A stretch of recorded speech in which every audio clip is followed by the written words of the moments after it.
No one in Harbor Point knew that the quiet, slightly run-down bar on the corner of Maple Street belonged to a multimillionaire. To them, the Anchor's Rest was just another neighborhood spot. Cheap drinks, flickering lights, scratched wooden floors, and a jukebox that sometimes ate your money. The man who sat at the far end of the counter most nights, wearing faded jeans and a plain gray hoodie, blended in perfectly. They knew him only as Marcus Reed, the so-called silent owner, a man rumored to have inherited the place from an uncle and barely keeping it afloat. What no one knew was that Marcus Reed was worth over $80 million, a self-made entrepreneur who had built and sold a chain of logistics companies before the age of 42. After years of boardrooms, betrayal, and gold diggers who loved his money more than his mind, Marcus had chosen to disappear into something simpler. He hid his wealth not out of shame, but out of exhaustion. He wanted to see people as they really were, how they treated others when there was nothing to gain. That night, rain hammered the streets like loose coins, and the bar was quieter than usual.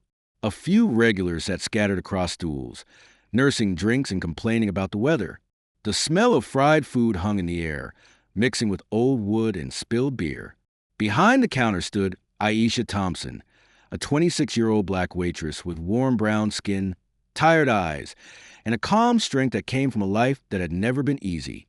She worked double shifts 6 days a week, saving money to finish her nursing degree while supporting her younger brother back home. To customers, she was polite and efficient.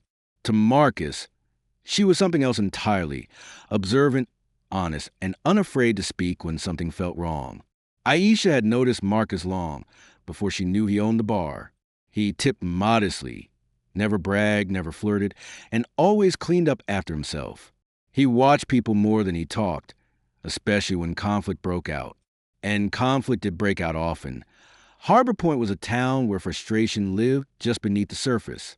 That evening, just before closing time, the door swung open and let in a blast of cold air and loud laughter. 3 men walked in, dressed in sharp jackets and expensive shoes that didn't belong to a place like the Anchor's Rest. The leader of the group, a broad-shouldered man with slick back hair and a heavy gold watch, scanned the room with clear disgust. His name was Calvin Price, though no one in the bar knew it yet. He was a regional manager for a construction firm and a man who believed money gave him permission to belittle anyone he considered beneath him. "Wow!" Calvin scoffed loudly. "This dump still open?" Aisha straightened her shoulders and walked over, menu in hand. "Good evening, gentlemen. What can I get you?" Calvin didn't even look at the menu. His eyes dragged over her slowly, disrespectfully. "You can start by wiping this counter properly. It's sticky." Aisha glanced at the clean counter, then met his eyes calmly. "It was wiped 5 minutes ago, sir, but I'll do it again." She wiped the counter without complaint, though something in Calvin's smirk told her this was just the beginning. Marcus watched silently from his seat, his jaw tightening. The men ordered top-shelf whiskey without checking prices, laughing loudly and interrupting other customers. Calvin snapped his fingers when Aisha took more than a few seconds to return. "Hey, sweetheart, don't make me wait. I'm paying good money here." Aisha placed the glasses down carefully. "I'll need you to lower your voice, sir. Other customers are here." Calvin laughed. "You hear that? She thinks she can tell me what to do." His friends laughed along, emboldened by his cruelty. Marcus felt a familiar anger rise, the kind he used to feel in meetings when powerful men crushed smaller ones just because they could. He stayed still, wanting to see what Aisha would do. Minutes later, Calvin waved her back over, holding up his glass. "This is weak. You trying to cheat me?" Aisha kept her voice steady. "That's a standard pour. If you like another, I can ring it up." Calvin slammed the glass down, spilling whiskey across the counter. "You're either incompetent or stupid. Which one is it?" The bar fell silent. Aisha froze for half a second, then took a slow breath. She had endured insults before, worse ones, but something about the way Calvin looked at her, like she was less than human, crossed a line. "Sir," she said clearly, "I'm here to do my job, not to be disrespected.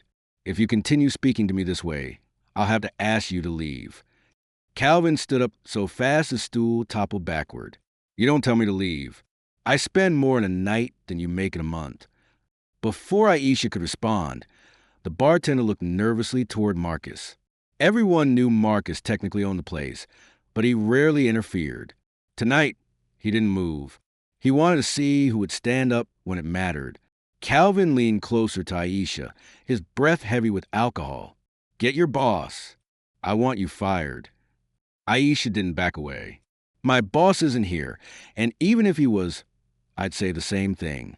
You're welcome to enjoy your drink respectfully, or you can leave. The room held its breath. Calvin's face twisted with rage.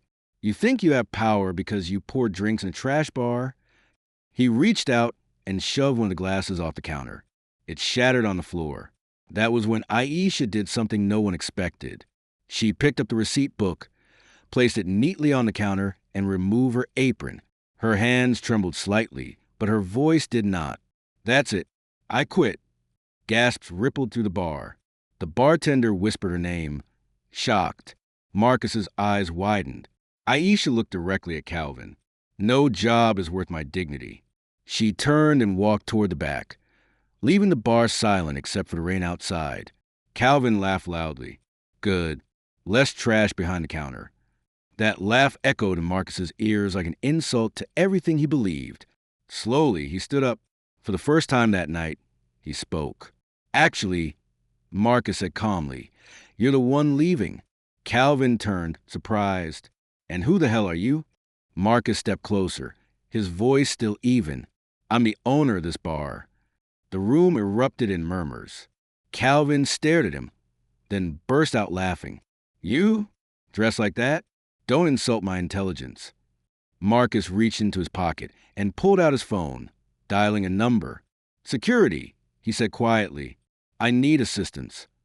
Within minutes, 2 men entered, clearly not local bouncers. They approached Marcus respectfully. Calvin's smile faded. You, Marcus said, pointing to Calvin, are banned from this establishment permanently. Pay for the damages and leave.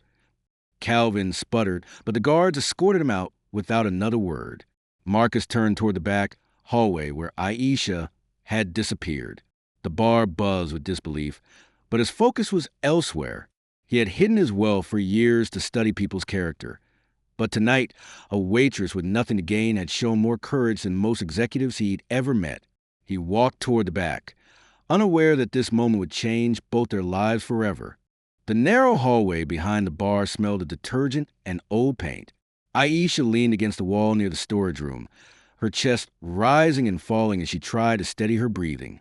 The moment the door closed behind her, the strength she had shown out front cracked just enough for the reality to sink in. She had quit. No backup plan. No savings cushion big enough to last more than a month.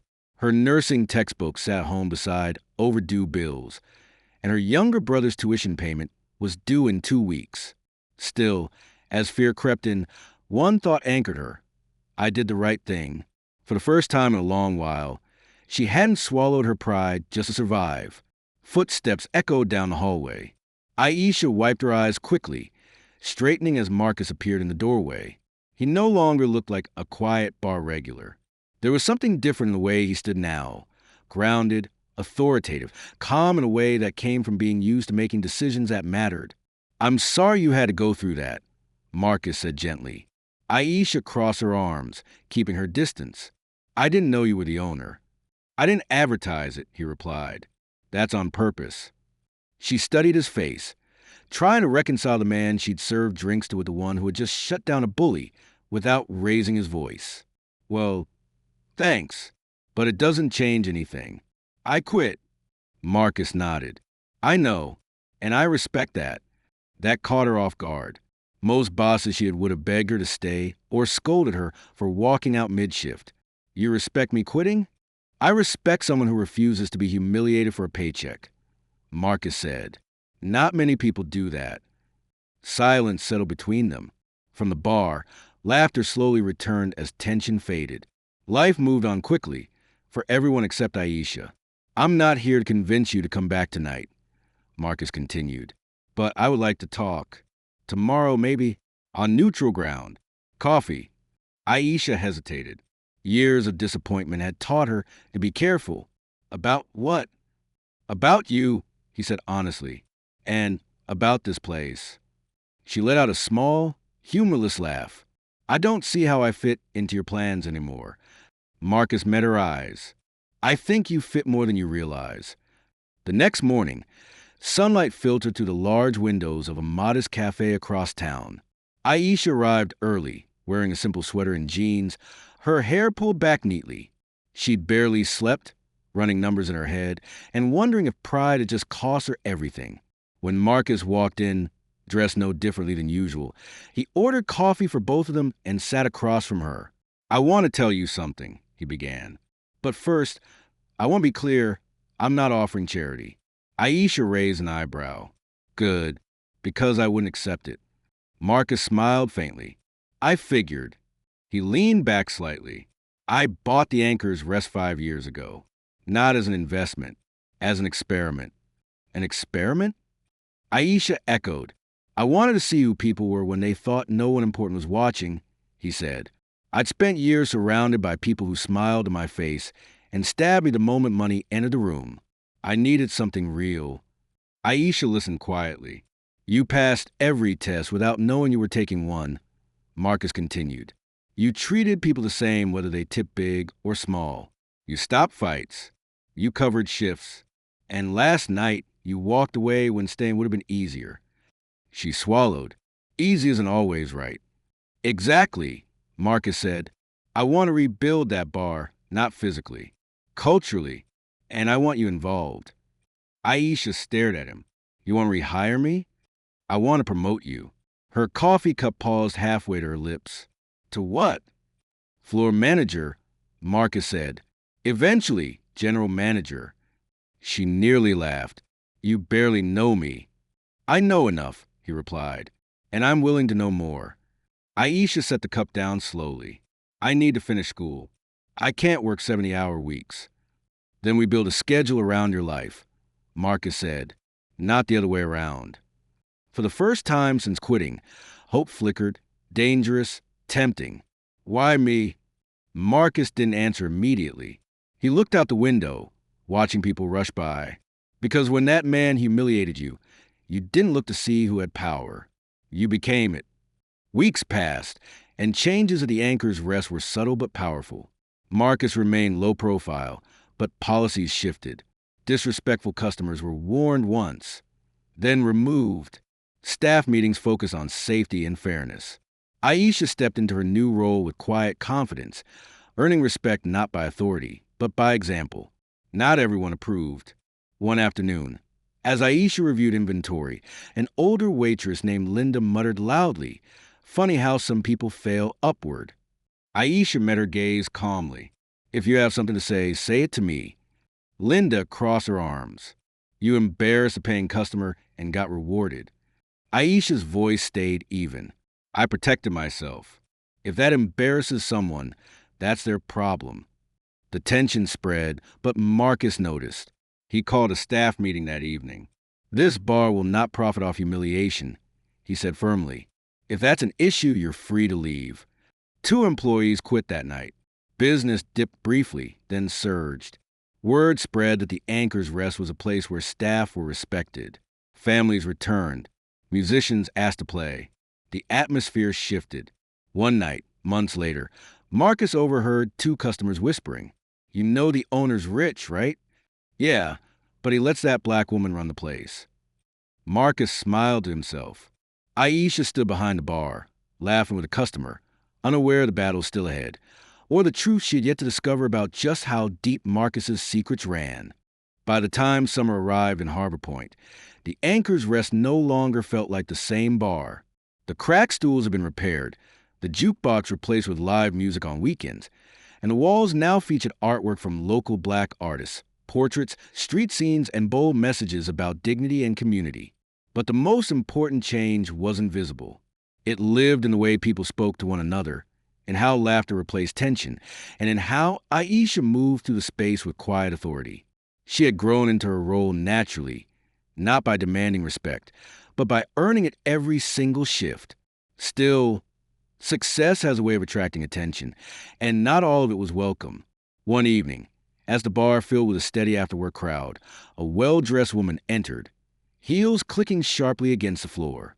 She paused near the entrance, eyes sweeping the room with calculating precision. Her name was Vanessa Cole, though most knew her by reputation alone. She was a city council aide with powerful connections, and she had a habit of turning small-town discoveries into profitable ventures. When her gaze landed on Aisha, something cold flashed across her face. Vanessa approached the bar and leaned forward.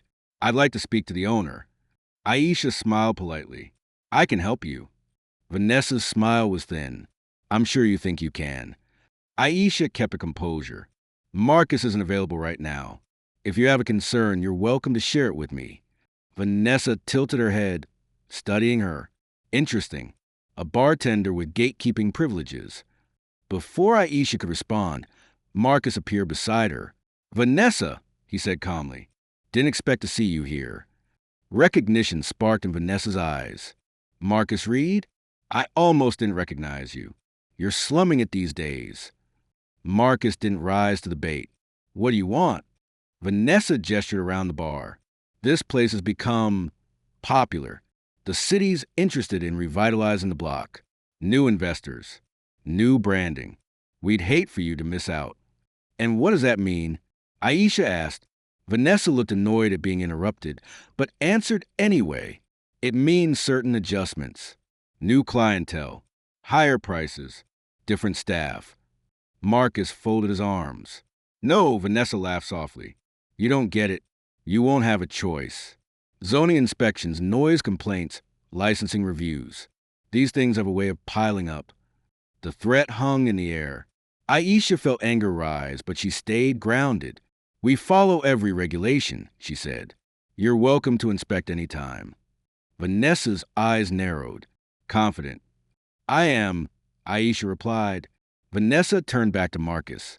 "You always did like experiments. But this one? Letting her run the place." She leaned in. "People are talking." Marcus's voice hardened. "Then let them."